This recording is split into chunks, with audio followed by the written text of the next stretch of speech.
A7 news Andhra. వన మహోత్సవం జరుగుతున్నందున రాష్ట్ర ప్రజలకు ఎంపీ పుట్టా మహేష్ కుమార్ శుభాకాంక్షలు తెలిపారు. మొక్కలు నాటే కార్యక్రమం నిరంతరం కొనసాగించాలన్నారు.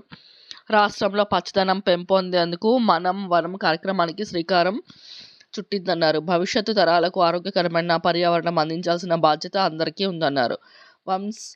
వృక్ష సంపదలో ఆహ్లాదకరమైన ఆరోగ్యవంతమైన వాతావరణం మన సొంతమవుతుందన్నారు. మొక్కలు నాటడంతో పాటు వాటి పరిరక్షణకు అందరూ కృషి చేయాలన్నారు. అన్ని ప్రజా సంఘాలు, డ్వాక్రా మహిళా సంఘాలు, వర్తక వాణిజ్య సంఘాలు, పరిశ్రమల యాజమాన్యులు, ఉద్యోగ కార్మిక రైతు సంఘాలు, స్వచ్ఛంద సేవా సంస్థలు మొక్కలు నాటే కార్యక్రమాన్ని ఒక ఉద్యమంగా చేపట్టాలని ఎంపీ పుట్టా మహేష్ పిలుపునిచ్చారు.